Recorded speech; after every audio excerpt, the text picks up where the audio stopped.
Assalamualaikum warahmatullahi wabarakatuh. Perkenalkan, nama saya Muhammad Jidan Azhar, NIM 21202200075 dari kelas A2 Prodi Ilmu Komunikasi Universitas Muhammadiyah Sidoarjo. Di sini saya akan menjelaskan tentang salah satu teori ilmu komunikasi, yaitu Social Penetration Theory atau teori penetrasi sosial. Oh iya, tahu nggak sih kenapa kalau ada orang yang sok kenal sok deket sama kita sering merasa nggak nyaman gitu, ngerasa risih. Lah ternyata fenomena ini bisa dijelaskan dengan salah satu teori ilmu komunikasi, yaitu teori penetrasi sosial.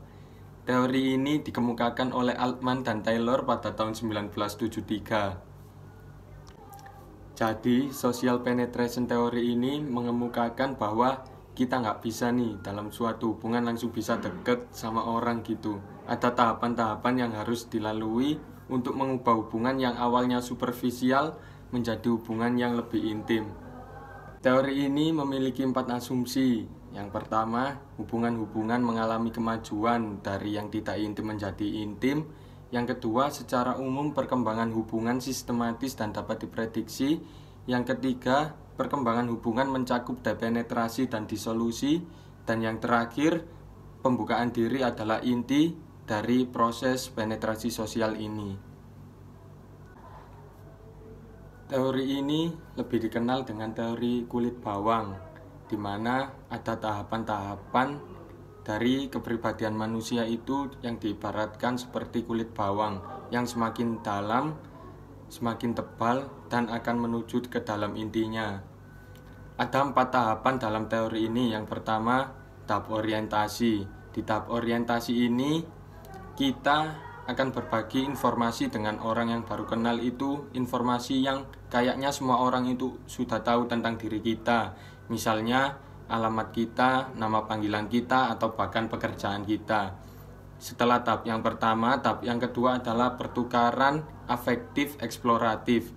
Nah, di tahap ini kita mulai berbagi informasi tentang hal-hal yang kita suka, misalnya musik favorit, makanan favorit, hobi, dan sebagainya. Di sini kita mulai membuka diri. Setelah tahap yang kedua ini, tahap yang ketiga adalah tahap pertukaran afektif. Nah, di tahap ini kita mulai berbagi informasi yang sifatnya lebih intim atau lebih pribadi, yang nggak semua orang di sekitar kita itu tahu. Misalnya pengalaman kita akan sesuatu hal, seperti itu. Dan tahap yang terakhir dari teori penetrasi sosial ini adalah tahap pertukaran stabil. Nah, di tahap ini kita sudah mulai kenal dekat dengan orang tersebut. Dan di sini informasi yang kita bagi itu lebih intim. Misalnya cara pandang kita tentang suatu hal, nilai-nilai yang kita pegang, seperti itu. Dan di tahap ini karena sudah kenal lebih dekat, kita akan tahu respon seseorang itu apabila sesuatu hal terjadi. Nah, selain 4 tahapan tadi, teori ini juga mengajarkan kepada kita bahwa satu tahap yang paling mudah dari proses penetrasi sosial ini adalah tahap yang pertama tadi, yaitu tahap orientasi atau pengenalan diri. Semakin masuk ke dalam akan semakin sulit karena semakin tebal kulit bawang yang akan kita kupas. Kita harus butuh tenaga dan waktu yang ekstra untuk mengenal lebih dekat seseorang. Yang kedua, kita harus ingat bahwa hubungan bersosialisasi itu feedback atau timbal balik. Jadi kalau kita ingin seseorang itu berbagi informasi pribadi kepada kita juga harus membuka diri terlebih dahulu agar sama-sama mendapatkan informasi dan bisa kenal lebih dekat dengan orang lain. Sekian penjelasan saya tentang social penetration theory atau teori kulit bawang. Kalau ada kesalahan kata dan penjelasan yang kurang jelas, saya mohon maaf.